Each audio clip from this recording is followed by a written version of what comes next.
আজ শেয়ার করব সজনে পাতার রেসিপি। সাদা তিল আর সজনে পাতা দিয়ে এমন একটা রেসিপি তৈরি করব যেটা নাকি পরিবারের সকলেই চেটেপুটে খেয়ে নেবে, এটা আমি গ্যারান্টি দিয়ে বলতে পারি। সজনে পাতা আমাদের শরীরের পক্ষে কতখানি উপকারী সেটা সকলেই কম বেশি জেনে থাকেন। সব থেকে বড় একটা উপকারিতা হলো উচ্চ রক্তচাপ নিয়ন্ত্রণ করে, আর রক্ত পরিষ্কার করতে সাহায্য করে, রোগ প্রতিরোধক ক্ষমতা বৃদ্ধি করে, চোখের দৃষ্টিশক্তি বৃদ্ধি করে, শরীরের ক্লান্তি দূর করে। সেই কারণে প্রত্যেকেরই সজনে পাতাটা খাওয়া প্রয়োজন। নমস্কার বন্ধুরা, শ্বশুরবৌমা রান্নাঘর অ্যান্ড ব্লগ চ্যানেলে সকলকে স্বাগত। তাহলে রান্নাটা কি করে তৈরি করব সেটাই দেখে নেওয়া যাক। প্রথমেই এইখানে সজনে পাতা নিয়েছি, আর সজনে পাতা ডাল সমেত রয়েছে। এবার ডালের থেকে সমস্ত পাতাগুলো আলাদা আলাদা করে ছাড়িয়ে নেব। ডালটা ধরে এক হাত দিয়ে টান দিলেই পাতাগুলো সব চলে আসে। সমস্ত পাতাগুলো ডালের থেকে ছাড়িয়ে নিয়েছি। এবার একটা ঝাঁকির মধ্যে ঢেলে তারপর ভালোভাবে ধুয়ে নেব, কারণ পাতায় অনেক রকম পোকা থাকে। সেই কারণে কিছুক্ষণ জলের মধ্যে চুবানো থাকলে পরে পোকাগুলো বেরিয়ে আসবে। তারপর 3 থেকে 4 বার ভালো করে ধুয়ে নিয়ে ফিরে আসছি। শাকের থেকে জলটা ভালো করে ঝরিয়ে নিয়েছি, তারপর একদম ছোট ছোট করে কেটে নিয়ে ফিরে এসেছি। এবার গ্যাসের ওভেনে কড়াই বসিয়ে তাতে দিয়ে দিয়েছি জল, আর যে কেটে নেওয়া শাকটা সেটা সম্পূর্ণটা জলের মধ্যে দিয়ে দিয়েছি। গ্যাসের ফ্লেম হাই করে দেব, আর এর মধ্যে দিয়ে দেব হাফ চা চামচ পরিমাণ লবণ। লবণটাকে মিশিয়ে নেব, আর বেশ ভালো করে জলের সাথে ভাপিয়ে নিতে হবে। তাড়াতাড়ি শাকটা সিদ্ধ হয়ে যাবার জন্য একটা ঢাকনা চাপা দিয়ে দেব। যে কোনো রান্নায় যদি আমরা একটু ভিন্নভাবে রান্নার চেষ্টা করি, দেখবেন পরিবারের সকলেই রান্নাটা চেটেপুটে খেয়ে নেবে, আর ওই যে প্রতিদিনের বা মাঝে মাঝে তৈরি করার একঘেয়েমিটাও চলে যাবে। শাকটা সুন্দরভাবে নরম হয়ে গেছে। সজনে পাতা যেহেতু একটু শক্ত ধরনের হয়, সেই কারণে প্রথমে একটু ভাপিয়ে নিয়েছি। একদম নরম হয়ে গেছে, আর ওই যে জলটা রয়েছে এটাকে ফেলে দিয়ে নিই। ওই কড়াইটাই ভালো করে ধুয়ে কড়াইটা গরম করে নিয়ে তারপরে দিয়ে দেব 1 চা চামচ পরিমাণ কালো সর্ষে, দিয়েছি একটা শুকনো লঙ্কা আর 1 চা চামচ পরিমাণ সাদা জিরে।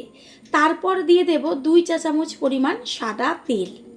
কালো সর্ষে, শুকনো লঙ্কা, সাদা জিরে আর এই সাদা তিল দিয়ে যদি মশলাটা করা হয়, এত সুন্দর একটা গন্ধ বেরোয়। ভালোভাবে গ্যাসের ফ্লেম লোতে রেখে একটু সময় নিয়ে সুন্দরভাবে ভেজে নিতে হবে। আর ভাজার সময় দেখবেন চারদিক একদম সুন্দর একটা গন্ধে মমা করছে, বেশ ধোয়া উঠছে, আর এটা লাল লালও হয়ে গেছে। খেয়াল রাখবেন যেন পুড়ে না যায়। এবার এটা যেহেতু ভাজাটা হয়ে গেছে, এটাকে একটা পাত্রে ঢেলে নিয়ে তারপর ঠান্ডা হওয়ার পরে গুঁড়ো করে নেব।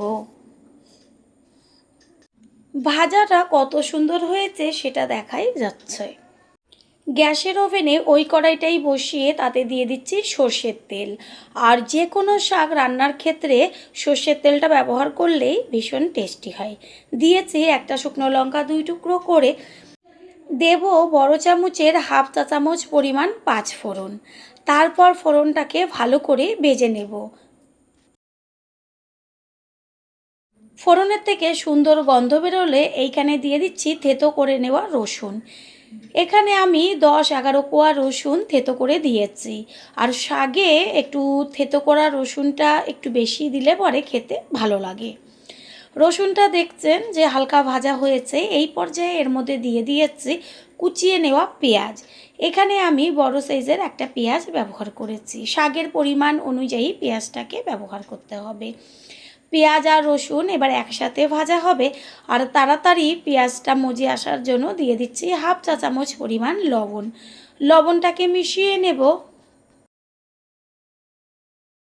পেঁয়াজ অর্ধেকটা মতো ভাজা হলে এর মধ্যে দিয়ে দেব ছোট ছোট করে কেটে নেওয়া 2টো লঙ্কা।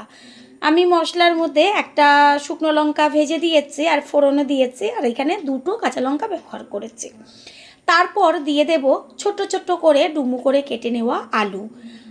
আলুটাকে আগে তেলে আলাদাভাবে ভেজে নেওয়াই যেত, তবে আমি প্রত্যেকটা রান্নাতেই চেষ্টা করি কিভাবে অল্প তেল ব্যবহার করে টেস্টি রেসিপি তৈরি করা যায়।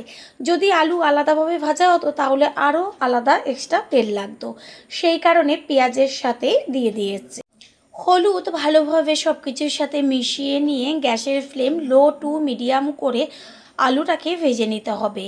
আর আলুটা একটু সময় নিয়ে ভাজতে হবে, কারণ ভাজাতেই যেন সিদ্ধ হয়ে যায়। আর যেহেতু একদম ছোট ছোট করে দেওয়া রয়েছে, সেই কারণে সিদ্ধ হতে একদমই বেশি সময় লাগবে না। একটা ঢাকনা চাপা দিয়ে দেব।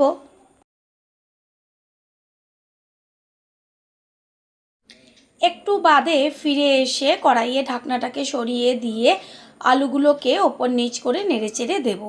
দেখাই যাচ্ছে যে পেঁয়াজও খুব সুন্দরভাবে ভাজাটা হয়েছে আর আলুগুলোও নরম হয়ে গেছে। একটা চেক করে দেখিয়ে দিচ্ছি, ওই দেখা যাচ্ছে যে আলু কত সুন্দর সিদ্ধ হয়ে গেছে। পুরনো বন্ধুদের সবসময় আমাদের পাশে এইভাবে ভালোবেসে থেকে এগিয়ে নিয়ে যাবার জন্য অনেক অনেক ভালোবাসা। আলু যেহেতু সিদ্ধ হয়ে গেছে, এই পর্যায়ে এর মধ্যে দিয়ে দিয়েছি ওই যে সিদ্ধ করে রেখেছিলাম সজনে শাক, সেই শাক জল সমেত, কারণ জলের মধ্যে অনেকটাই পুষ্টিগুণ রয়ে গেছে। ভালো করে এবার নেড়েচেড়ে মিশিয়ে নেব, আর কোনো রকম জল দেব না, কারণ সব কিছু সিদ্ধই আছে। আপনারা চাইলে এখানে ছোট ছোট করে আলুর সাথে বেগুনও কেটে দিতে পারেন। আবারও একটু ঢাকনা চাপা দিয়ে দেব সম্পূর্ণটা এবার ভালোভাবে হবার জন্য। প্রথমবার যারা আমাদের চ্যানেল ভিজিট করছেন তাদের আন্তরিক শুভেচ্ছা ও অনেক ভালোবাসা। আমাদের রেসিপিগুলো যদি ভালো লেগে থাকে সাবস্ক্রাইব করে দেওয়ার অনুরোধ রইল, ও পাশে থাকা বেল আইকনে ক্লিক করলে পরবর্তী ভিডিওগুলো সবার আগে আপনাদের কাছে পৌঁছে যাবে। একটু বাদে কড়াইয়ে ঢাকনাটা সরিয়ে দিয়েছি, তারপরে খুন্তি দিয়ে একটু আলু আর শাক একসাথে বেশ ভেঙে চুড়ে দেব, যেন মাখা মাখা হয়ে যায়। দেখাই যাচ্ছে যে আলুগুলো একদম নরম হয়ে গেছে, আর শাক তো আগে নরম ছিল।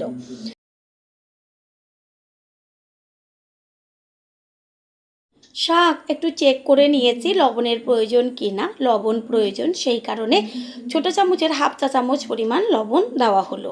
লবণটা দিয়ে মিশিয়ে নেব ভালো করে। এখানে ওই যে প্রথমে মশলাটা করে নিয়েছিলাম সেটাকে গুঁড়ো করে রেখেছি। এবার শাক যেহেতু হয়ে এসছে, এই পর্যায়েই ওই গুঁড়ো করা মশলাটা সম্পূর্ণটাই দিয়ে দেব। শাকের পরিমাণ অনুযায়ী মশলাটা কম বেশি ব্যবহার করবেন। আর এই মশলাটা দেওয়ার সাথে সাথে শাকের থেকে এত সুন্দর একটা গন্ধ বেরোবে, যেটা মানে গন্ধটা যারই নাকে যাবে তারই কিন্তু খিদে পেয়ে যাবে। শাকের সাথে ভালোভাবে মশলাটাকে মিশিয়ে নিয়ে একটা ঢাকনা চাপা দিয়ে দেব 3 থেকে 4 মিনিট মতন। 3-4 মিনিট বাদে ফিরে এসে কড়াইয়ে ঢাকনাটাকে সরিয়ে দিয়ে খুন্তি দিয়ে একটু ভালোভাবে সমস্তটা একবার নেড়েচেড়ে নিয়ে তারপরে গ্যাস অফ করে দেব। শাক একদম তৈরি হয়ে গেছে, কত সুন্দর একটা মাখা মাখা ভাব চলে এসছে। গ্যাস অফ করে দেব। তৈরি হয়ে গেল আজকের পুষ্টিগুণের সম্পূর্ণ সজনে পাতার রেসিপি। এবার একটা প্লেটে তুলে নেব। আশা করি রেসিপিটি ভালো লাগলো, আর যদি ভালো লেগে থাকে একটা লাইক, কমেন্ট, পারলে একটা শেয়ার করে অবশ্যই জানাবেন। আপনাদের দেওয়া একটা লাইক ও লাইকের পাশে থাকা হাইপ আর একটা শেয়ার আমাদের কাছে অনেক অনেক গুরুত্বপূর্ণ। All friend, thanks for watching my video. আপনারা সকলে ভালো থাকবেন, সুস্থ থাকবেন। আবারও দেখা হবে অন্য কোনো রেসিপির এপিসোডে।